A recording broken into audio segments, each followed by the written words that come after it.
Social, one of Australia's leading social media agencies, and she's been involved in the space since 2008, thanks to a broken leg, which I'm not sure if you're going to share with us, Sam, but that's what it says here. Through the project and Channel 7 News and at many workshops and events, that she is now sharing her knowledge of Thinktank's social. With her Melbourne and Sydney team, they work with many brands and government agencies to gain traction through social media, focusing on, and this is so relevant to us, lead generation, brand awareness, data capture, and influencer programs. Her saying is #PeopleFirst. So isn't that interesting?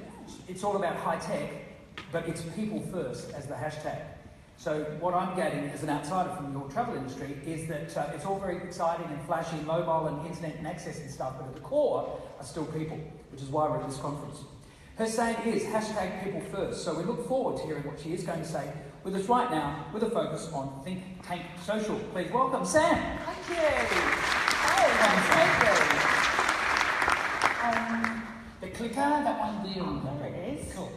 Hi guys. Well, I'm really excited to be here this afternoon. I've got so much to share with you. And I was putting together my presentation. I thought, I've got 45 minutes to give you some absolute gold nuggets. So there may be a little bit in the presentation where it may go above people's heads, and that's totally okay. But I know that at the end of the presentation, you'll be able to have some how-to takeaways, and you'll be able to understand what's actually happening out there at the moment. We're seeing it on a day-to-day basis, and I can't wait to share that with you. So let's get this kick started. I did get into this industry through breaking my leg. I used to play rugby for England, believe it or not. And I broke my leg one day and I thought, oh, this is in 2008, so it was not too many people on social media then as what there is today. I thought, I wonder, if I can make this work. I was back home in the UK, it was April, it was grey, it was raining, I was in bed drinking gin and tonics, getting fat, and I thought, how can I leverage this and kind of turn around a really rubbish situation into a good one? And so what I did was I filmed my broken leg, I put it up on YouTube, and I really asked for businesses to start to bid for advertising space on my broken leg through eBay. And then I was on Twitter and I kind of looked at who had quite a big following back then, and I said, hey, can you retweet this, can you share this? And what started to happen was, as I was sitting down with my broken leg at home in grey old England, my YouTube channel went from 5 views to 10 views to 20 views to 2,000 views. It started to go up and up and up, and my Twitter account went from 1,000 to 5,000 to 11,000. And I'm like, there is something in this social media. My background was in physical education and teaching secondary school kids. So I've always been about the people, and that's why I'm excited to be up here this afternoon, because social media is about connection. It's about adding value to the right people at the right time, and the media stuff is just the tools. And that's why, every single person in this room today is going to take something away with them. If you don't understand Snapchat yet, don't worry about it. But if you understand people, and you know how to add value, and you show you care, and you implement that through social media at scale and speed, you will be #winning, I kid you not. So I run an agency now in Melbourne, and we get to look at all the different trends. We start to try out certain things, see what works, see what doesn't. So I've put into the presentation today some of the things that are working really, really well out there in not only Australia, but globally in the social media world. So get excited, right? I work off energy. Give us some energy. Are you excited? Yes. Together?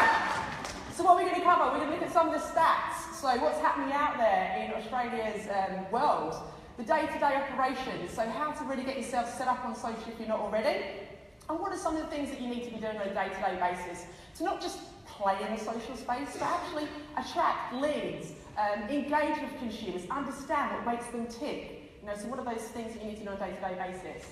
Looking at some of the advertising platforms out there, this is so exciting. Not only just through ad platforms like Facebook and Instagram, but we're going to touch on influencers as well. And if there's one key thing that you walk away with today, it's about influencer marketing and how you can leverage your brand with that influencer who has got that community you want to get in front of. We're going to be looking at partners, we're going to touch a little bit on Snapchat, and then we're going to have a plan. So when you walk out, what are some of the things that you need to do in the short term, mid-term and long term?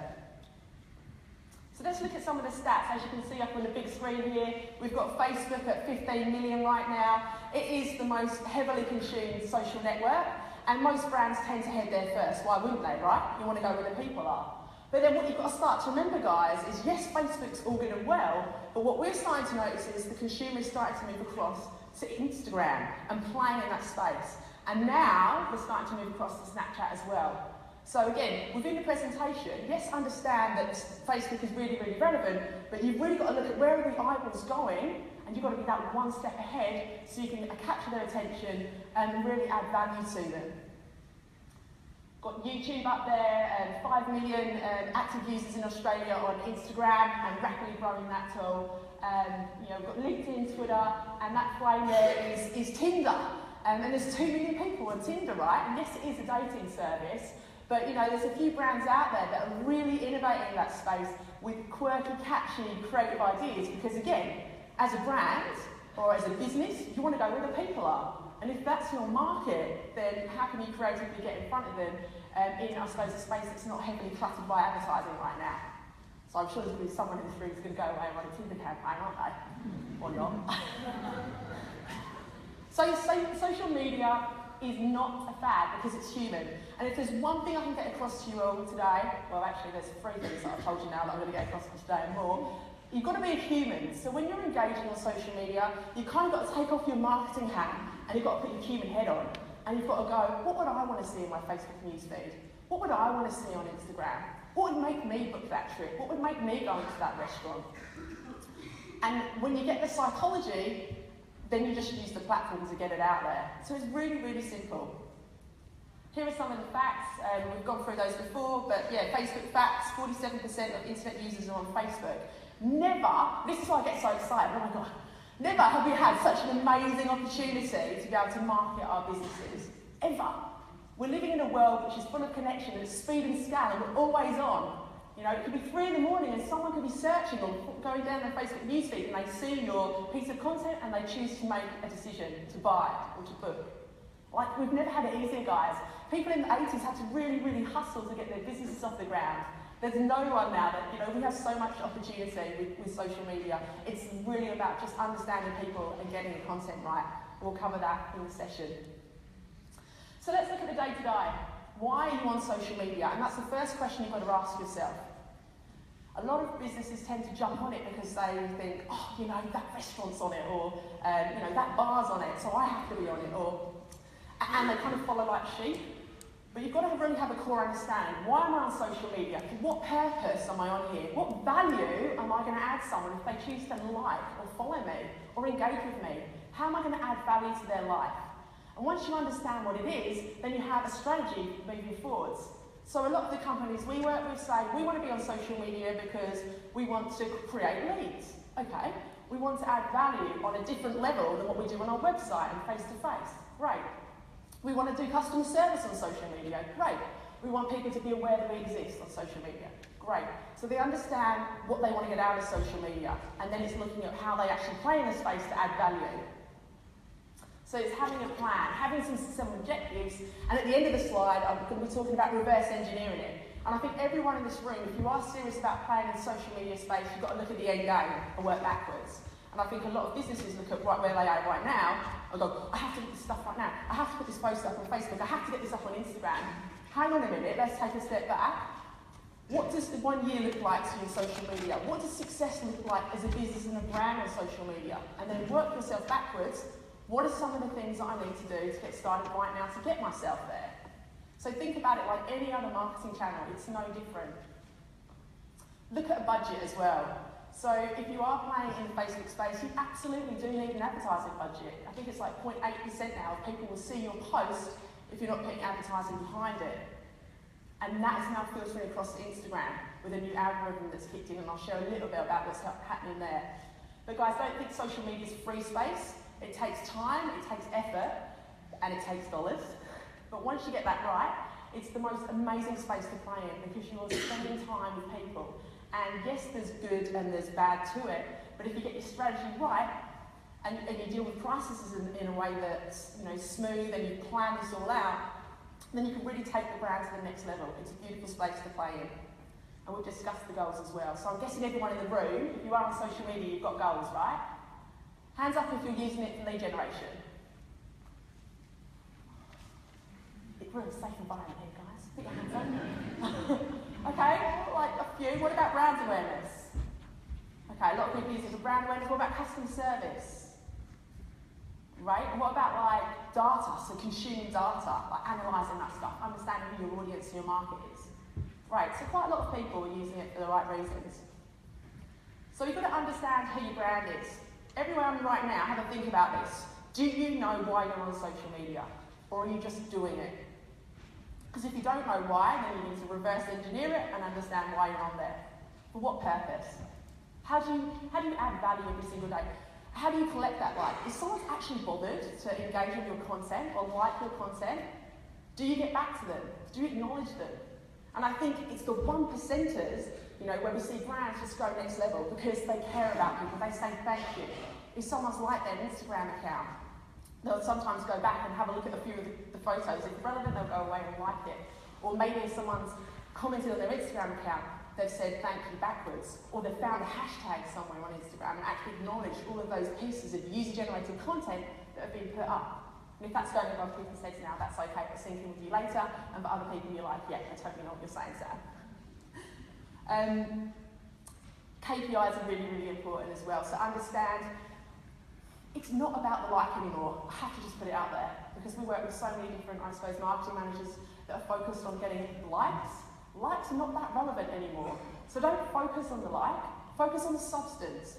Focus on the engagement. Each time you put a post up, are you getting that engagement on the post? And where are they going next? How are you measuring that from the Facebook page, for example, to your website, to your conversion?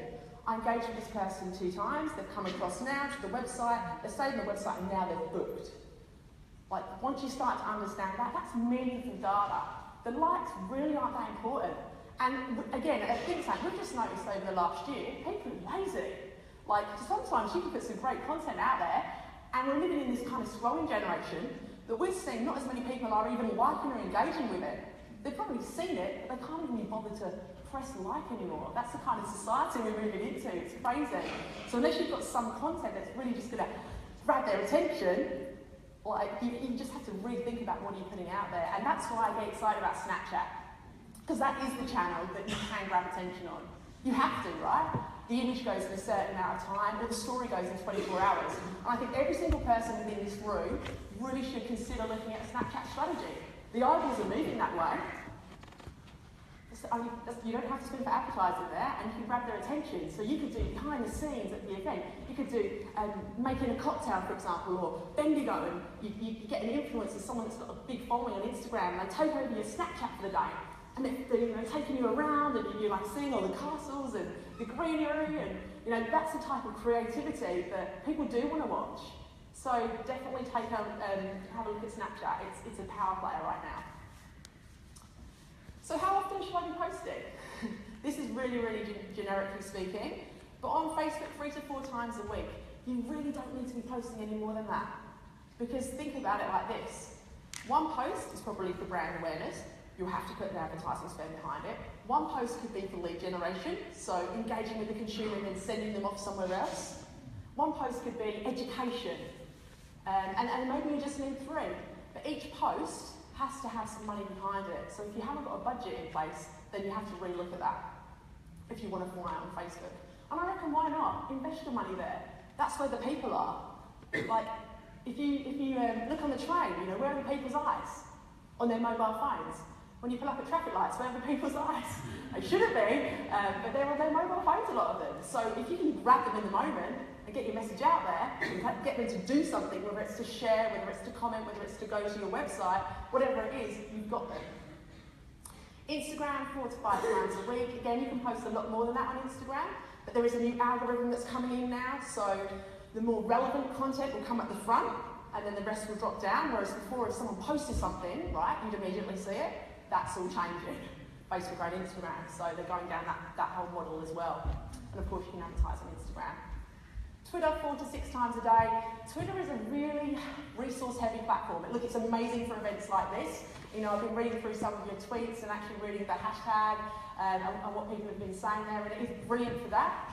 But for everyday use, you might want to put it to the side because it takes a lot of time, effort, and energy.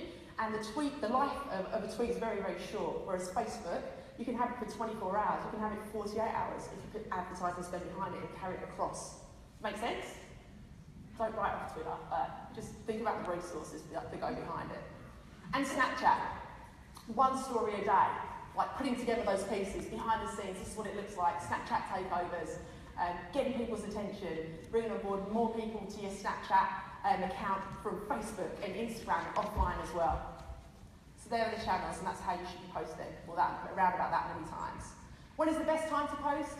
Again, these are just rough guidelines from what we've been seeing, but 6 to 8 a.m. in the morning, you really catch those people early then. Most people are on public transport or going to work, so they're really, really highly engaged in the morning and really highly engaged late in the afternoon and evening as well. Like a lot of our accounts, usually it peaks about 8, 9, 10 o'clock in the evening. That's when our consumers are really, really active and engaged on social media. When you agree that you're similar as well, like more active in those times than throughout the day of 9 to 5? Yes or yes? Most of you would be. But like a lot of brands still post from 9 to 5, but they're not getting as much cut through as if they posted early in the morning or late in the evening. So I really hope that, you know, for some of you that's added some value. Snapchats anytime. So quality over quantity. And we've been having little discussions with some of our clients at the moment because they say, we want this post, we want this post, we want this post to go up. And we're like, hang on a minute, that's kind of wasted on eyeballs. People want good quality content now as opposed to like a lot of frequency. So again, it's not about posting, you know, 5, 6 times, 7 times in a week. It's potentially posting 3 times and making that content really good value content. And just remember on Facebook as well, if you've got a certain piece of content, right, and you've got an audience in Sydney, you've got an audience in Brisbane, let's say you've got one in Melbourne, you could develop that piece of content and only push it out to people in Melbourne. So you can be really specific with your advertising on who sees your content. Like, so a 23-year-old who lives in Paran, you can target that piece of content to them, and you're not going to annoy everyone else on your Facebook page. Make sense? Right. Am I going too quickly? This is my all-time favourite, along with Snapchat. We've been doing it this morning. It's Facebook Live. Put your hands up if anyone's using Facebook Live in the house. Anyone? Anyone? Oh, there's a few hands. Guys, use Facebook Live. There's not too many brands using it right now at the moment, and you've got everyone will have it. If you've updated Facebook, everyone's got it on their mobile phone device. So Dave, my colleague, and myself, when we came in, we were Facebook Living it, we had it up on our Facebook page, we were saying, hey guys, we're in Bendigo, we're about to speak, we're so excited, so excited. People were commenting, oh, good luck, oh, wow, what are you covering? And you're engaging with people in the moment, and I know Dougal, he mentioned moments.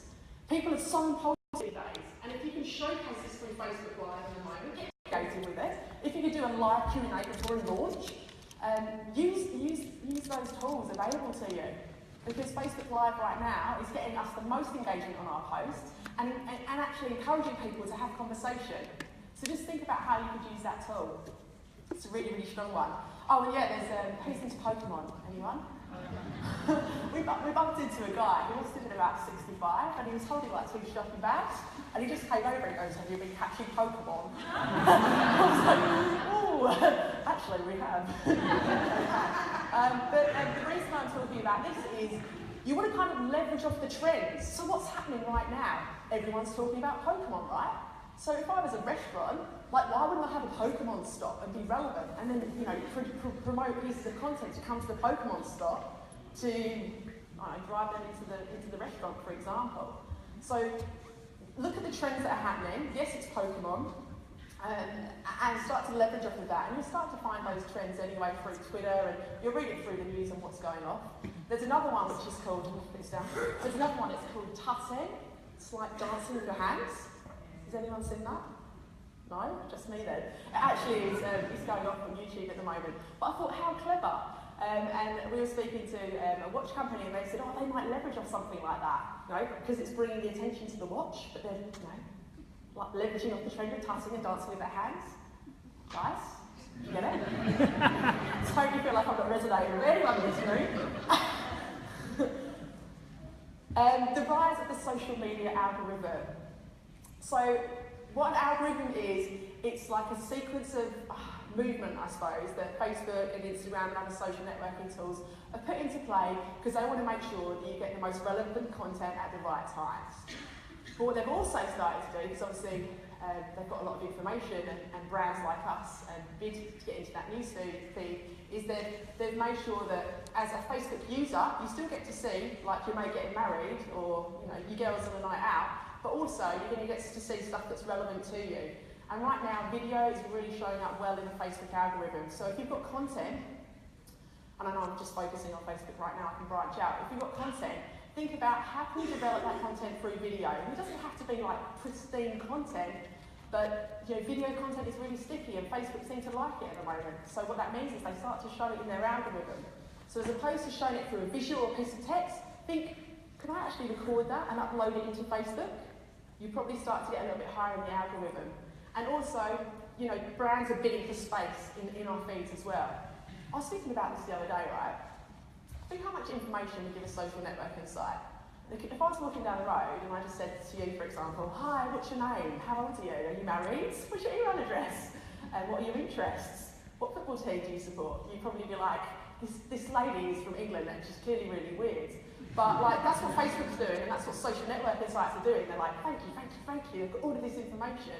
So as business owners and brands, it's kind of pretty powerful because we can now target our content to the right people at the right times, and as long as we're adding value, then they're going to go and do stuff with it, whether it's to buy, whether it's to share, whether it's just to comment.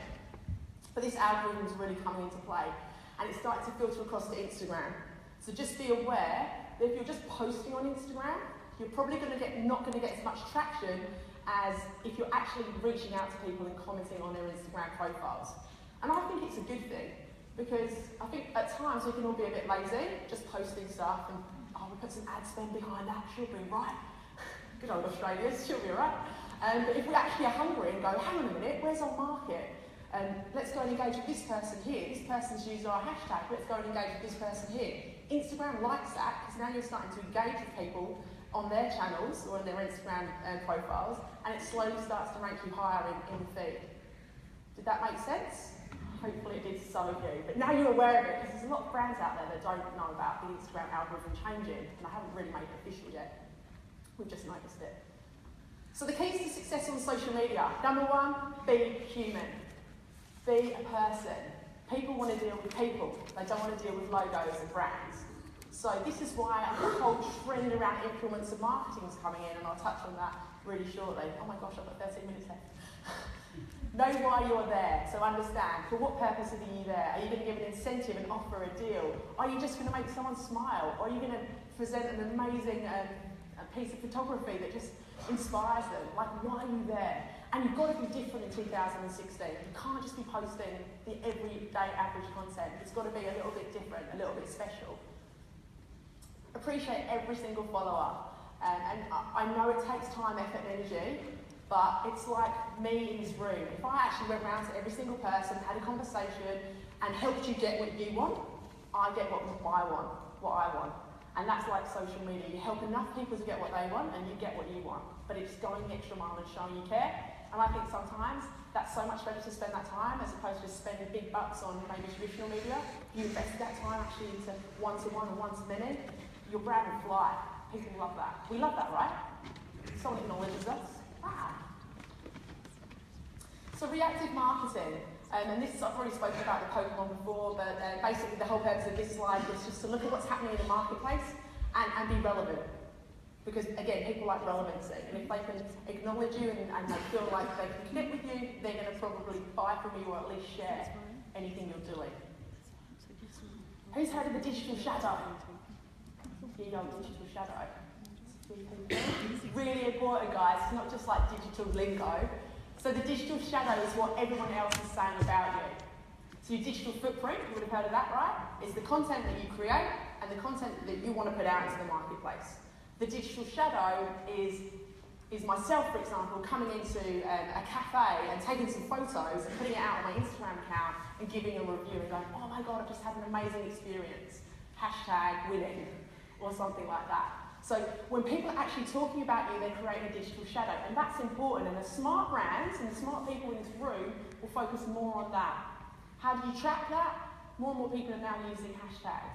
More and more people are now putting up their own content and saying that they actually love the experience. If you actually go and say thank you, or repurpose that piece of content, or say, hey, we've got a new marketing campaign coming up, we absolutely love your photo, can we actually use it as a lead into our campaign? It's those things, the 1%ers, that go a long, long way in today's digital society. This is a really, really good tip. Leverage off bigger social accounts. So look at where your market is heading, or where are they? What accounts are they following? And then how can you potentially get a shout out or align yourself with that brand if you've got good content and it resonates with what they're putting out there to get featured. So hashtags, shout outs, partners in advertising, really, really important just to start to leverage off of those other brands. And like in this auditorium today, on Snapchat, like I can actually draw around there on the map, an area, and then I can come up with a logo design, and I can actually mark it, which I think we've already done, haven't we, Dave? Thinktank Social on there. So if you're on Snapchat and you took a picture and then you use the filter, Thinktank Social will be up there, and then you'd be aware of our company, for example. So let's just say you know your market are going to this event, and it could be, I don't know, in Melbourne. You could potentially do the same thing by getting your brand in front of those eyeballs and leveraging off of that event's consumers that are going there. Does that make sense? No? Some of you. That's a sneaky one. Key influencers. This is probably our all-time favourite way of marketing right now.